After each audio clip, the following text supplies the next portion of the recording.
Before I got serious about investing, I believed all these myths I'm about to share with you, and they held me back from building wealth for a long time.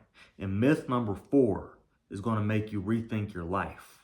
Hey, what's up? Welcome back to Invest with Reggie. We're going to jump right into myth number 1. So the first myth I have for you today is investing is only for the rich or wealthy. All I can say is don't be like me, because at the beginning of my investing journey, I didn't take it that seriously, and I was very much in and out of it because of that very reason. I was under the impression, for some reason, I logically thought that, oh, I have to buy a full share. So if an Apple stock costed $100, I thought that I had to absolutely spend $100 on Apple stock in order to own Apple stock, when in reality, I could have just bought partial shares. And so people have this thought that, well, I don't have enough money to invest. I can't afford to invest. And you absolutely can. If you can put anywhere between $5 and $100 away every month, you can start with a little bit and be just fine. And if whatever you're investing in grows by 30%, that $5 or $100 or any number in between, that's going to also grow by that same 30%. Then you can work your way up to buying a full share, but that stops a lot of people. And I have a family member that I've been working very close with her on investing. And at first she was like, oh, well, I can't afford to do that right now. And I'm like, yeah, you can. If you have $5 at the minimum, you can put that into a small piece of a share of a stock. You can absolutely do it. And if you didn't know, you can do the same thing with ETFs. But don't let the fact that you don't have $500 or $250 at once to put into your investments, don't let that stop you. If you have something set aside at the end of the month, you can put that in there. One thing we all have to understand is everybody starts somewhere, everybody starts small. But yeah, that held my family back, that held me back as far as building wealth. I don't want it to hold you back, so I just want to start with that point. Myth number 2 is investing is too risky and it's just like gambling. Let me tell y'all something. The type of investing that we do on this channel is long-term investing. And I absolutely hate this myth with a burning passion, because it comes from a place of complete misinformation, and it can completely misdirect generations worth of people for a very, very long time.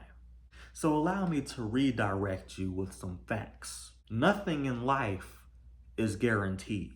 And by saying that something like investing is gambling, let's actually break down what gambling is. Gambling is when you go up to a machine, hit a button, and you lead if you win or not up to chance. Or you play a card game and the cards that you're dealt, that is up to chance. A lot of things there are up to chance. When you invest in a company or into a fund that owns several companies, you're looking at business. You're looking at legitimate businesses that make real money in real life and actually have valuable things that they bring to the world, which is why they're able to make so much money. You're able to have companies like Apple, Microsoft, Nvidia, AMD, Google, TSMC.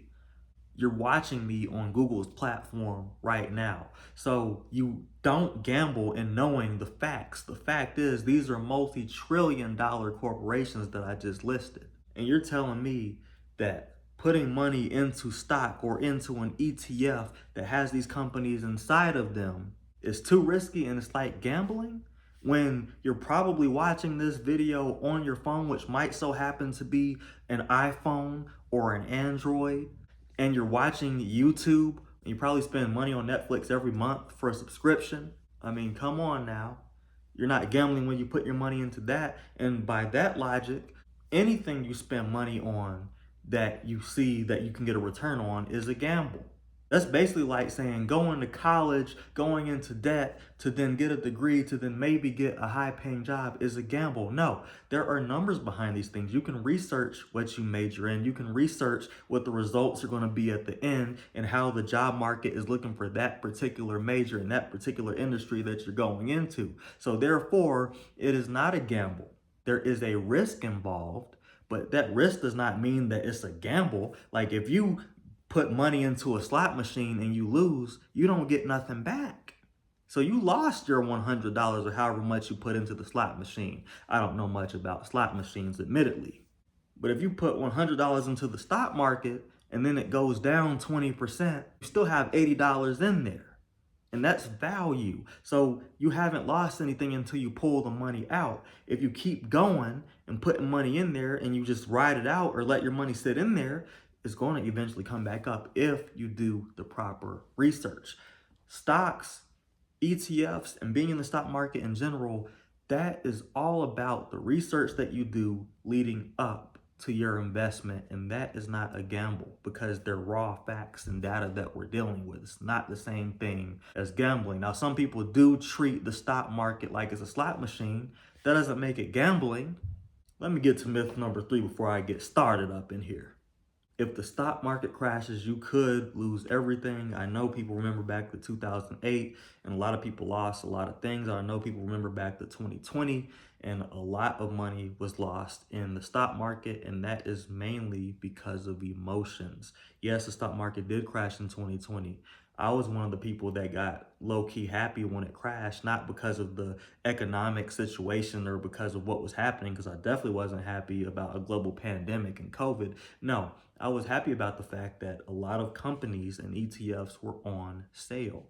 And I was at the point where I didn't feel like I could buy a bunch of it anyway because I was making decent money, but I didn't feel like I was making so much money that I could have 1,000 or more off to the side to put into investment. So I was very grateful for the opportunity to buy up some of these things while they were on sale, because at the time I was investing maybe $200 every few months. And frankly, I was a little nervous to start investing too. But that's why I made this video about the myths, because the sooner you break down these myths and the stories that you tell yourself, the sooner you will be able to add value to yourself by investing into the best companies in the world and letting your money grow. But anyway, yes, when a stock goes down, the value of your asset has gone down. But you don't claim that loss until you say, you know what? I'm going to pull this money out of my account and save it because I'm afraid it's going to go down to zero. And if you did your proper research in the first place, and if you knew enough in the first place, you would know that the nature of the beast is every now and then the stock market is going to drop, but it is literally rigged to stay up. It is up 2/3 of the time throughout history. It is up. And then when it goes down, it always recovers way more aggressively than it was moving in the first place in the up position. Why do you think there's sayings going around that, hey, in recessions and things like that, that is where there's great opportunity to get wealth? And that is true. Whenever there's an economic downturn, which is when the stock market is dropping, when there's a recession, which is when the stock market is really, really dropping, and there's a lot of economic things happening, lots of job loss and things like that, there's great opportunity. Not just in the real world, but also in the stock market. There's opportunity. When you're at a store like JCPenney or you're at the mall or something and your favorite brand of clothes or something is on sale, you would jump to get that, right? But when the stock market goes on sale, people freak out and pull their money out. And that's where you really lose money at. But if you never take your money out in the first place, like I just said a minute ago, guess what? You have not lost anything. Yes, your account value has lost value. Temporarily, that is a temporary thing.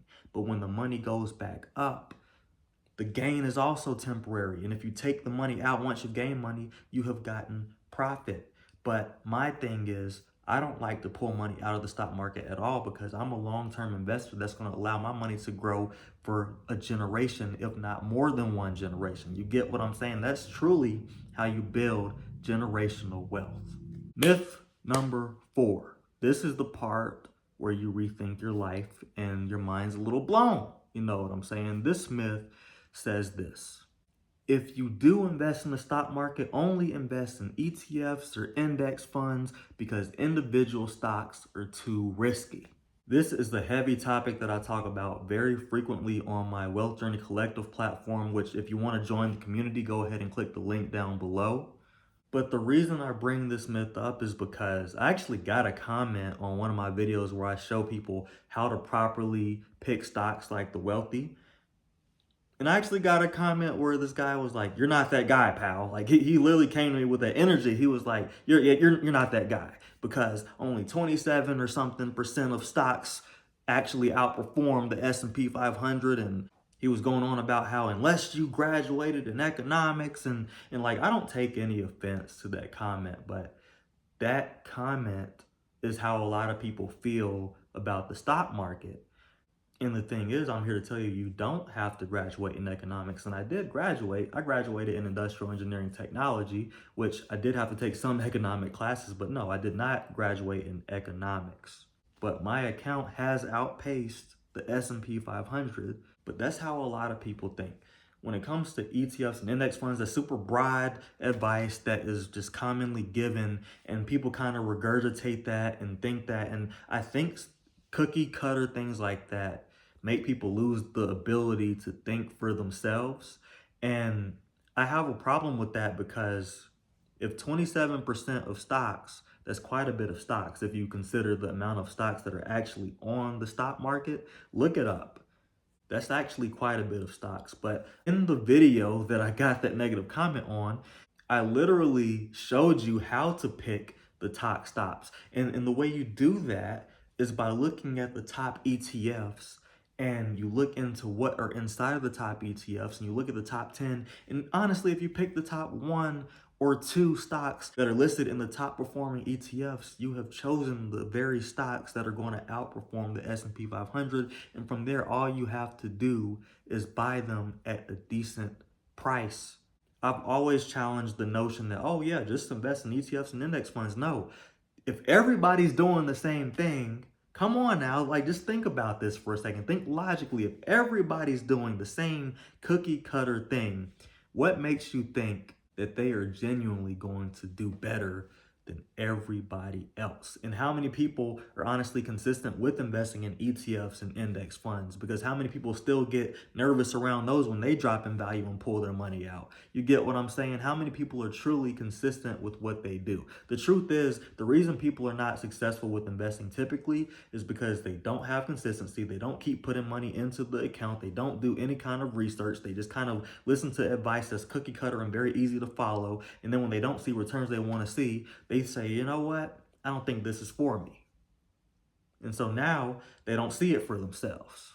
Me, I saw it a completely different way. I was like, I wonder why everybody's saying to go ahead and invest in ETFs and index funds.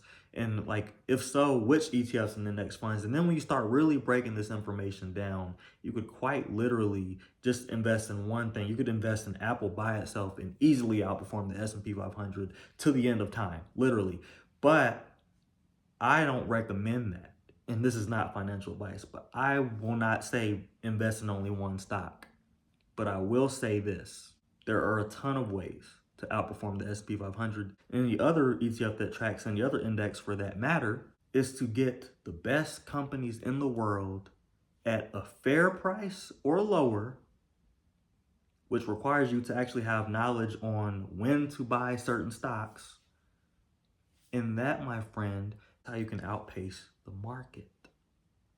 And just so you know, if you buy ETFs and index funds at the high, like the highest price, like the 52-week high or the all-time high, and then you just don't touch it for the rest of the year, your returns are not going to be that great. I'm just saying. And that's what a lot of people do. So don't listen to everything you hear on the internet. Actually challenge some of the more popular things that are being said on the internet. And that will allow you the opportunity to see through some things that people are telling you. There's a reason why Warren Buffett invests into a bunch of different stocks. There's a reason why CEOs of companies have millions of shares of their company stock. I'm just challenging you to think about it because your 401ks probably have target date funds, which probably have ETFs inside of them. And you're going to get modest returns from that. But when you invest for yourself and you invest in things that can grow in 300% or more within a year, I mean, I'm just challenging the narrative that is commonly taught. That's all I'm doing. I'm not giving any financial advice whatsoever in this video, but I wanted to really hone in on this topic. And without further ado, myth number 5, you should wait to the perfect time to start investing. So you might be like, okay, cool, I have $1,000, $2,000, $20,000 to invest, but I'm gonna wait till the perfect time to invest. Look, the perfect time to invest is right now. I'm not saying you should put a lump sum of a bunch of money in there right now, but I am saying that today is the best day to invest because honestly, last year, 2 years ago, 20 years ago, yesterday was a better time to invest. So it's always going to be like that. 20 years from now, you would have wished you invested today. You get what I'm saying? So stop looking too much into the hype and too much into the narratives that people have, because anytime the stock market is up, people are like, yeah, I'm bullish on this, it's going to keep going up. Then when it goes down, oh my God, everything's over with. But a few months ago, that was the best company in the world, though. And so if it truly is the best company in the world or the best ETF in the world, then why would you get disgruntled or distraught when you see the price go down? Wouldn't that trigger something in your brain to say that is an opportunity for me and my family to grow generational wealth? But the narratives are powerful. And when you get social media outlets and when you get influencers on social media platforms to give their opinion or to give their take on something, or there's media outlets on the news and all these other different platforms, and people are just spewing this negative information about things. Oh my God, it's over. We're going through a recession. Sell everything. This CEO sold $18 billion worth of this stock and blah, blah, blah, blah, blah. I'm just exaggerating and throwing numbers out there, but you probably heard stuff like that before. And so you think you should do those things, further driving the price down, mind you. And then big corporations and whales, as we call them, the big investors, can swoop in and buy those same investments, the best companies in the world now, for pennies on the dollar, drives the price back up, and now confidence is there. So what? People buy stocks as they're going up. And that's the backwards way of investing. And I'm kind of getting deep into the concepts right now, but I'm just saying there's always going to be ups, there's always going to be downs. The best investing strategy that I know of personally, when it comes to ETF specifically, is dollar cost averaging. You can do that with some stocks too, but you have to be careful and you have to do your research. And again, I explain all this in Wealth Journey Collective. I don't want to spend too much time in this video talking about it, but I just want to let you know it's always a good time to invest. It's always a good time to buy the top 1 or 2 best companies in the world. You don't have to put your life savings on it. Just put whatever you can a month into the best companies in the world, into the best ETFs that you can find, and just let it grow. Those are the top investing myths that lead to big investing mistakes. And I just want to thank you for watching this video. If you liked this, you're going to love this video. You can check it out right here, somewhere on the screen.